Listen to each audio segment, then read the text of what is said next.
രണ്ട് രാജാക്കന്മാരുടെ പുസ്തകം അദ്ധ്യായം 1. ആഹാബ് മരിച്ചശേഷം മോവാബ്യർ യിസ്രായേലിനോട് മത്സരിച്ചു. അഹസ്യാവ് ശമര്യയിലെ തന്റെ മാളികയുടെ കിളിവാതിലിൽ കൂടി താഴെ വീണ് മുറിവേറ്റു. ഈ മുറിവുണങ്ങി എനിക്ക് സൗഖ്യം വരുമോ എന്ന് എക്രോനിലെ ദേവനായ ബേൽസെബൂബിനോട് ചെന്ന് ചോദിക്കുവാൻ അവൻ ദൂതന്മാരെ അയച്ചു.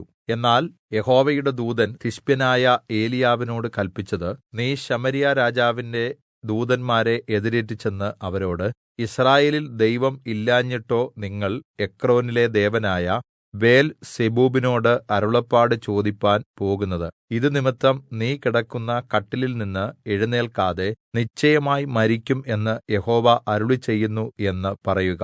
അങ്ങനെ ഏലീയാവ് പോയി. ദൂതന്മാർ വേഗത്തിൽ മടങ്ങിവന്നപ്പോൾ അവൻ അവരോട്, നിങ്ങൾ എക്രോനിലേക്ക് പോകാതെ മടങ്ങിവന്നത് എന്ത് എന്ന് ചോദിച്ചു. അവർ അവനോട് പറഞ്ഞത്, ഒരാൾ ഞങ്ങളെ എതിരേറ്റ് വന്ന് ഞങ്ങളോട്, നിങ്ങളെ അയച്ചിരിക്കുന്ന രാജാവിന്റെ അടുക്കൽ മടങ്ങിച്ചെന്ന്, യിസ്രായേലിൽ ദൈവം ഇല്ലാഞ്ഞിട്ടോ നീ എക്രോനിലെ ദേവനായ ബേൽസെബൂബിനോട് അരുളപ്പാട് ചോദിക്കുവാൻ അയക്കുന്നത്, ഇത് നിമിത്തം നീ കിടക്കുന്ന കട്ടിലിൽ നിന്ന് എഴുന്നേൽക്കാതെ നിശ്ചയമായി മരിക്കുമെന്ന് യഹോവ അരുളിച്ചെയ്യുന്നു എന്ന് അവനോട് പറയുവിൻ എന്ന് പറഞ്ഞു. അവൻ അവരോട്, നിങ്ങളെ എതിരേറ്റ് വന്ന് ഈ വാക്കുകൾ പറഞ്ഞ മനുഷ്യൻ എങ്ങനെയുള്ളവനായിരുന്നു എന്ന് ചോദിച്ചു.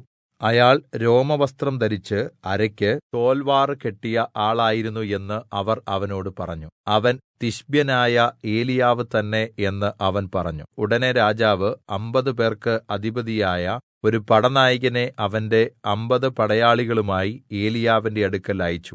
അവൻ അവന്റെ അടുക്കൽ ചെന്ന്, അവൻ ഒരു മലമുകളിൽ ഇരിക്കുകയായിരുന്നു. അവൻ അവനോട്, ദൈവപുരുഷാ, ഇറങ്ങിവരുവാൻ രാജാവ് കല്പിക്കുന്നു എന്ന് പറഞ്ഞു. ഏലീയാവ് പടനായകനോട്, ഞാൻ ദൈവപുരുഷനെങ്കിൽ ആകാശത്തുനിന്ന് തീ ഇറങ്ങി നിന്നെയും നിന്റെ 50 പടയാളികളെയും ദഹിപ്പിക്കട്ടെ എന്ന് പറഞ്ഞു. ഉടനെ ആകാശത്തുനിന്ന് തീ ഇറങ്ങി അവനെയും അവന്റെ 50 ആളുകളെയും ദഹിപ്പിച്ചു കളഞ്ഞു. എന്നാൽ രാജാവ് മറ്റൊരു പടനായകനെയും അവന്റെ 50 ആളുകളെയും വീണ്ടും ഏലീയാവിന്റെ അടുക്കൽ അയച്ചു. അവനും അവനോട്, ദൈവപുരുഷാ, വേഗത്തിൽ ഇറങ്ങിവരുവാൻ രാജാവ് കല്പിക്കുന്നു എന്ന് പറഞ്ഞു. ഏലീയാവ് അവനോട്, ഞാൻ ദൈവപുരുഷനെങ്കിൽ ആകാശത്തുനിന്ന് തീ ഇറങ്ങി നിന്നെയും നിന്റെ 50 ആളുകളെയും ദഹിപ്പിക്കട്ടെ എന്ന് ഉത്തരം പറഞ്ഞു.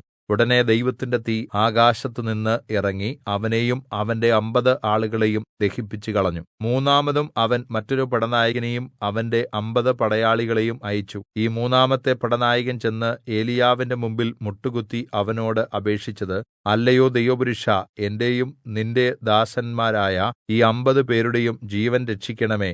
ആകാശത്തുനിന്ന് തീ ഇറങ്ങി എനിക്ക് മുമ്പ് വന്ന 2 പടനായകന്മാരെയും അവരുടെ പടയാളികളെയും ദഹിപ്പിച്ചു കളഞ്ഞുവല്ലോ.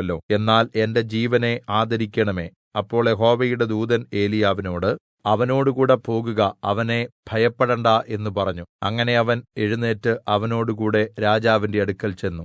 ഏലീയാവ് അവനോട്, യഹോവ ഇപ്രകാരം അരുളിച്ചെയ്യുന്നു, അരുളപ്പാട് ചോദിപ്പാൻ യിസ്രായേലിൽ ദൈവം ഇല്ലാഞ്ഞിട്ടോ നീ എക്രോനിലെ ദേവനായ ബേൽസെബൂബിനോട് അരുളപ്പാട് ചോദിപ്പാൻ ദൂതന്മാരെ അയച്ചത്? ഇത് നിമിത്തം നീ കിടക്കുന്ന കട്ടിലിൽ നിന്ന് എഴുന്നേൽക്കാതെ നിശ്ചയമായി മരിക്കും. ഏലീയാവ് പറഞ്ഞ യഹോവയുടെ വചനപ്രകാരം അഹസ്യാവ് മരിച്ചുപോയി. അവന് മകനില്ലായ്കയാൽ യെഹോരാം അവന് പകരം രാജാവായി. യെഹൂദാ രാജാവായ യെഹോശാഫാത്തിന്റെ മകനായ യെഹോരാമിന്റെ 2-ാം ആണ്ടിൽ ഇത് സംഭവിച്ചു. അഹസ്യാവ് ചെയ്ത മറ്റുള്ള വൃത്താന്തങ്ങൾ യിസ്രായേൽ രാജാക്കന്മാരുടെ വൃത്താന്തപുസ്തകത്തിൽ എഴുതിയിരിക്കുന്നുവല്ലോ.